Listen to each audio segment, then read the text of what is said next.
The regular season is done, and now the make-or-break second season is ready to begin, the playoffs. The 2018 high school postseason is off and running as we try to find out who the best teams will be in the state of Florida when it's all said and done.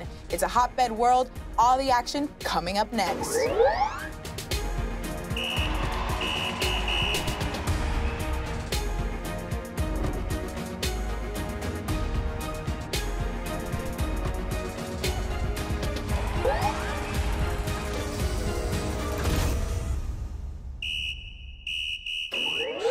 Welcome to your footballhotbed.com Florida High School Football Report driven by Honda. I'm Giselle Espinales. The regular season is over. All the hard work and all the hours in practice comes down to this. It's playoff time here in the state of Florida, and we are here at Tropical Park for our game of the week, the undefeated Columbus Explorers facing the Coral Gables Cavaliers. These teams met back in October where the Explorers were named the district champion. This is a rivalry game with everything on the line. You know what that means. Anything can happen. So as the countdown to kickoff continues here at Tropical Park, let's take it to the West Coast for our Eye on Tampa Bay, presented by Honda. Armwood dominates in the quarterfinals of the 6A playoffs. Cameron Ransom puts the Hawks up 14-0 on a 25-yard pass to running back Eric Wilson. Then it's Ransom with the 20-yard quarterback keeper. But let's not forget about the defense. Tavares Thomas picks off the Southlake quarterback, taking it down the sideline for his second pick six of the game. And on the next Eagles possession, fellow DB Amaris Brown says, "I'm going to do it too." He intercepts the pass and takes it to the house. Armwood moves on to face Lake Weir. And Gaither goes up 10-0 after Tony Bartolo and Johnny Deedle score from 15 yards out, and an interception sets up a Cowboys field goal. Plant, though, gets on the board after quarterback Tucker Gleason scores a 16-yard touchdown. The Panthers score two more times as Gleason linking up with wide receiver Leonard Parker before the half. Then in the third, Wilburn takes the handoff, shakes off the Gaither defender, and goes 69 yards to the bank. Plant moves on in the Class 7A playoffs. And Tampa Bay Tech versus Venice. Venice quarterback Hayden Wolf connects with Brandon Gregory for a 7-yard touchdown to open up the scoring in this game. Tampa Bay Tech quarterback David Wright, though, finds receiver Bobby Moore. The extra point ties the score at 7, and another Gregory touchdown and a Tampa Bay Tech field goal made the score 14-10 before Wolf finds a wide open Sam Winnie for the Indians touchdown. But Tampa Bay Tech responds right on the next drive with running back Trayshawn Ward going up the middle for a 74-yard touchdown, but Brandon Gregory adds another before halftime, putting Venice up 31-17. And a 7-yard touchdown run by Ward makes it 31-23, and it was all Venice after that. Hayden Wolf connects with brother Weston for the 27-yard touchdown. Venice wins 59-23.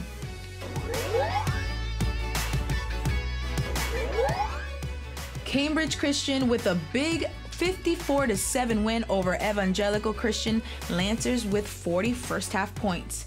Riverview Sarasota 41, Treasure Coast 22. The Rams' fourth consecutive game with 40 or more points. And Tampa Catholic 13, Lakeland Christian 10. A close one there. Kicker Drew Hudson 20-yard chip shot with 4 seconds left for the win.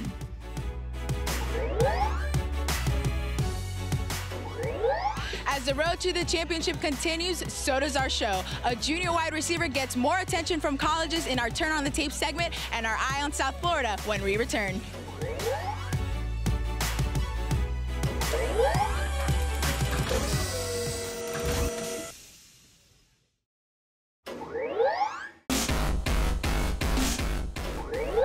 Welcome back. The crowd continues to grow here at Tropical Park in Miami for our game of the week, Columbus versus Coral Gables, a rivalry that's been going on for many years. And both these coaches told me that each time they meet, the game plan needs to change. What will the game plan be tonight? We're just gonna have to wait and see. First, let's roll the highlights for our Eye on South Florida, presented by your South Florida Honda dealers.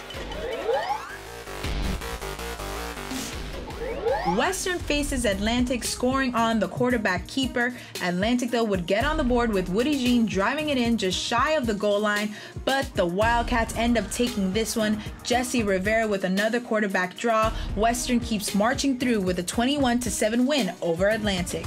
And the Chiefs put up 42 first-half points to beat Merritt Island. Quarterback Nick Scalzo there connecting long for a touchdown. And on the next play, the handoff to Vincent Davis shy of the 12-yard line will see him walk right into the end zone. Then the defense scores when Sidney Porter recovers the botched punt and takes it in. Merritt Island, though, would get one back when Perez Forbes intercepts the quarterback and goes back the other way for the pick six. Quarterback Brody Palhegi, though, making sure to seal this one as he keeps it and runs through the middle of the Mustang defense and goes 55 yards for another Chiefs touchdown. Cardinal Gibbons advances as they beat Merritt Island 49-14. And the Bucks go up 13-0 over the Patriots when quarterback Deron King finds Dante Bannon with a 29-yard touchdown pass. Miramar cuts into the Deerfield Beach lead when Carlos Hill catches the Smith pass and blows by two Bucks defenders to go the distance. And the Bucks, Jalen Knighton closing out the night here with 2 of his 3 rushing touchdowns, the last going for 19 yards to end the night as Deerfield wins this one 32-14 over Miramar.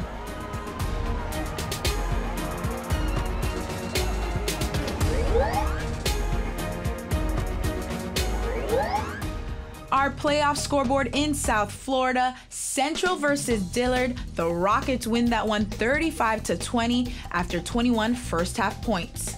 And Northwestern versus Mainland, 31-16 the final there. Bulls quarterback Isaiah Velez threw for 370 yards and 3 touchdowns. And South Dade versus Hialeah, 49-14 the final. Bucks wide receiver Najee Baker caught 3 touchdown passes. That's a look at the South Florida scoreboard. Now let's take a look at the running back position with the running back coach Jerry Seymour on the breakdown. What's going on, folks? Coach Jerry Seymour here with the Running Back Academy breakdown, reporting for the Football Hotbed and Florida High School Football Report. And on today's segment, we're talking about Trey Sanders, senior running back out of IMG Academy. And I want to talk about 2 of his touchdowns that he had against the Hoover Buccaneers in a 48-7 win. Now let's break down this first touchdown, which is a running back seam. Now what Trey wants to do is he wants to act like he's running a quick out route in hopes to get that outside linebacker to turn his shoulders and chase. But in actuality, he's going to wait for that linebacker to turn his shoulders and run towards the sideline. He's going to stick his foot in the ground. He's just going to run up the field, just inside the hash. He's going to find the hole in the defense like that. Bam, he found the hole, and he's going to score without even being touched. So that's his first touchdown. Now, in his second touchdown, Trey showed me 3 things. It's a 65-yard rushing touchdown. He showed me patience, he showed me balance, and he showed me finishing speed. And I'm going to repeat that again. He showed me finishing speed. So for my young running backs that's watching this, let's walk through this. Right now, they're running an outside zone. Now, what Trey is doing, he's allowing his blockers to block, which means he's allowing the play to develop until he sees something open. And I'm going to run it back, okay? So as he's approaching the line, he's waiting, bam, he sees something open. He almost gets tripped up. That's where he shows the balance. But this right here, he's able to outrun the safety on this and finish for a 65-yard touchdown. Trey Sanders, you are the man. That's big. My young running backs, you have to finish.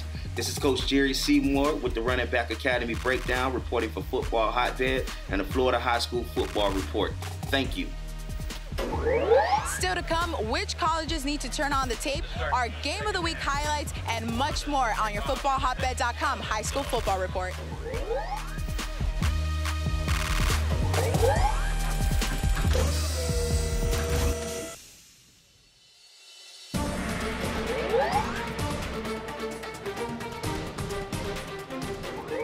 Welcome back to our footballhotbed.com High School Football Report. Columbus Explorers getting ready to take on the Coral Gables Cavaliers. And if you follow any of these teams on social media, the hype is real. The bands are here, the cheerleaders are here, and they are almost ready to begin this playoff game. And if you can hear that, that's also an electric guitar. That's pretty cool. First, though, let's roll the highlights for our Eye on Central Florida, presented by Orlando Health. Back Back in September, West Orange trailed 29-14 through 3 quarters, and Namia Hall would cut the lead to 8 points on a touchdown run with 3:22 left, and a quick scoring drive ended in another touchdown for Hall with 2:26, and the Warriors defense would finish their job with a quick 3-and-out, which would set up Colton Scharfeld, who nailed it from 22 yards, giving West Orange the win. But in the rematch, a completely different story. It was an offensive struggle for both teams. The first points would come in the second quarter as quarterback Larry Preston keeps it himself for the touchdown, and right before the half, Preston connects right there with Malcolm Green through the air and goes up 13-0. Wekiva would complete the shutout with an interception from Malcolm Green and wins 16-0. Wekiva advances and will face off against Apopka next week. And DeLand faces off against Mandarin as Alabama commit Carson Beck leads the Mustangs over the Bulldogs in a very decisive Week 12 win. Beck and wide receiver Chris Mitchell connect for a 45-yard touchdown over midfield. Then in the second, he finds Jalen Smith to extend the lead. Beck throws 5 touchdowns to 4 different receivers for 244 yards, including 2 to Chris Mitchell. Mandarin blank the DeLand Dogs to advance.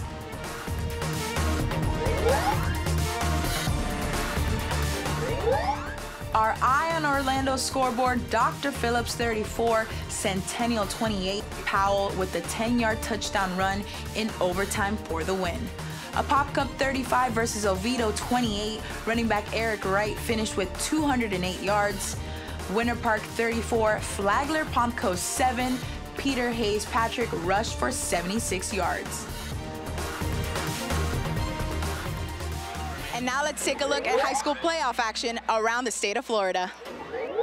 Over at Bill Castle Field at Bryant Stadium, DeMarcus Bauman takes the toss and goes 69 yards to score as the Lakeland Dreadnoughts with a huge win, 43-7 over Wiregrass Ranch in this Class 7A matchup. Lakeland special teams also making big plays. They would field the ball just north of midfield, taking it to the house to pile on the points and to make it a complete game of football. We can't forget about defense. The Dreadnoughts making big plays, 2 interceptions by defensive backs Fenley Graham and Tashawn Nixon, who you see here. This particular play sets up the offense at the Bulls' 30-yard line, finding the open man, Dewanski McWilliams and Jadarian West, which would set up the next play as Mason Martin would score on a 1-yard dive as Lakeland defeats Wiregrass 43-7. And Gaston County enters this playoff game with a winless regular season, and South Walton hasn't won a playoff game since 2008, so there's a lot on the line, and it begins with Antoine Betsy Jr., who takes a direct snap and drives it in for a Jaguars touchdown. Then South Walton Seahawk J.M. Allen catches the short lob over the middle and breaks it downfield before getting tackled just shy of the goal line, setting up for the Elijah Robb touchdown. Then the Seahawks would connect from 34 yards to score again, and defense continues to make big plays. They force the Jaguars quarterback to fumble, and they would recover to set up another short run for the touchdown. And our last play, the Jags quarterback connects with a wide open man from just outside the 25 before the Hawks add on to win 35-12.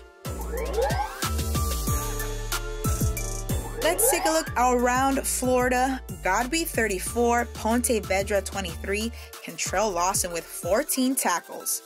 Lincoln 38, Oakleaf 31, Sage Ennis caught 1 touchdown pass and ran for 2, including the game winner in overtime.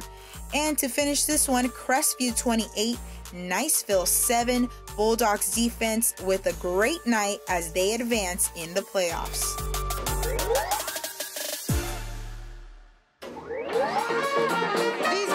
Sweet tunes of victory. Maybe Luke or Richie end up playing them for us. Our top plays of the week coming up, and our game of the week highlights when we return.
Welcome back. We are here at Tropical Park for our game of the week, Columbus versus Coral Gables. Let's talk about what's at stake for both these teams. Well, the entire season is on the line. I had the chance to talk to Columbus head coach Chris Merritt. He said it's tough to beat a team twice, but they are ready for the challenge. And as for Coral Gables, they know they come into this game as the underdogs. Head coach Roger Pollard told me that this is their second chance. He thought defensively they did great last time they met, but they need to work on finishing the game. In his own words, this is what the season's about, but not everybody gets a trophy. The winner of this matchup, though, faces the Palmetto Panthers, who crushed Belen Jesuit 45-7. They advanced to a regional semifinal, and now we get to see who rolls through and keeps their championship hopes alive.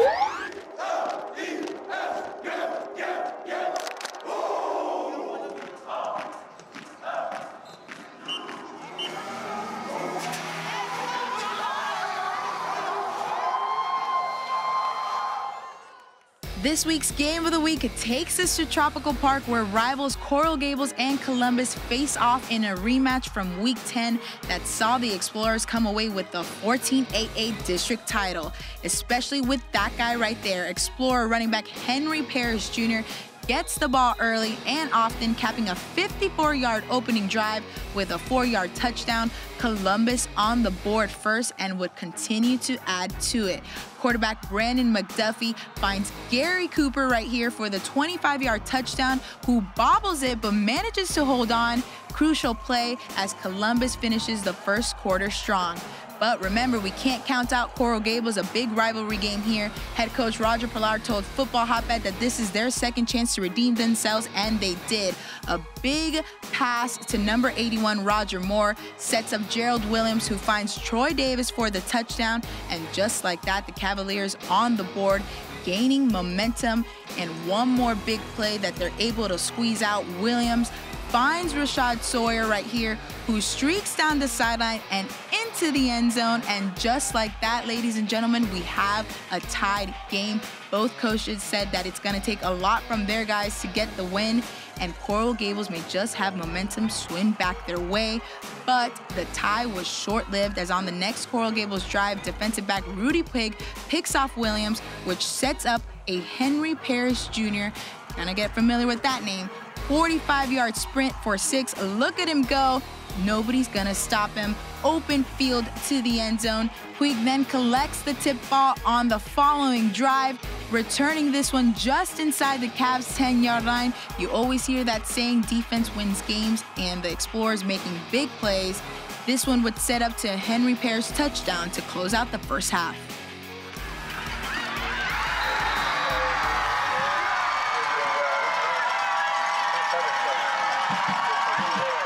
This team's not going to quit. They're going to continue to fight, and we got to get ready to take their best swing second half.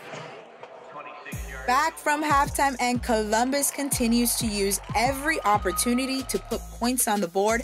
Nicholas Mazza scoring a 26-yard field goal there to stretch the score 31-14, but you can't count out the Cavaliers making big plays when it counts, gaining big yards after number 9 wide receiver Troy Davis goes over the defender and continues his run that would set up this Williams to Sawyer touchdown.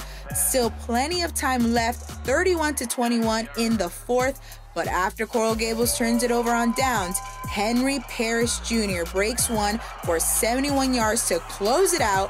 Parrish finishes the night with 20 carries for 266 yards with 4 touchdowns, leading Columbus to the first round victory, 38-21 the final.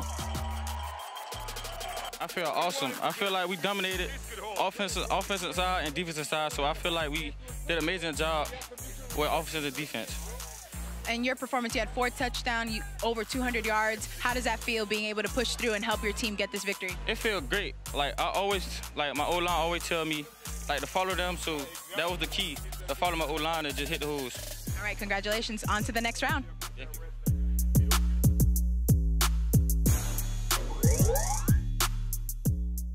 College coaches, listen up. It's time to turn on the tape for 2019 athlete Richard Coffey Jr. of Baldwin High in Jacksonville, Florida. Coffey is a dynamic wide receiver who has big playability. In addition to his side hands, he has the versatility to play both sides of the ball. Check his coverage skills here while playing defensive back in the Florida State playoffs. He's an under-the-radar talent who has the pedigree to play on the Division I level. He's certainly one to watch. Every week, we hear you at Football Hotbed when you tell us the best plays all over Florida, but we only have room for 5. Here are the top plays of the week, including the Florida Lottery Jackpot Play of the Week. Let's roll the highlights. And we begin with number 5, Cardinal Gibbons quarterback Brody Palagi, a backup sophomore making big plays when it counts with the long touchdown run. And number 4, Mandarin's wide receiver Chris Mitchell right here with the one-handed touchdown catch. Incredibly impressive. Mandarin's wide receiver Demarius Douglas also making big plays. Look at him go into the end zone. And our number 2 play, DeMarcus Bauman, look at him go with the long touchdown run, avoiding all the defenders. And we bring it over to our number 1 Florida Lottery Jackpot play, Plants Walter Wilbin III with the long touchdown run, broken tackles, and when you make great grades, you can hit the jackpot. Did you know that the Florida Lottery has contributed more than $5 billion to send over 775,000 students to college? The Florida Lottery puts a spotlight on education to help students shine. That's all the time we have. Thank you for watching us. Remember to follow us on social media, footballhotbed.com, Instagram, Twitter. We're out there. Thanks for watching us. It's a Football Hotbed world. I'm Giselle Espinales. We'll see you next week.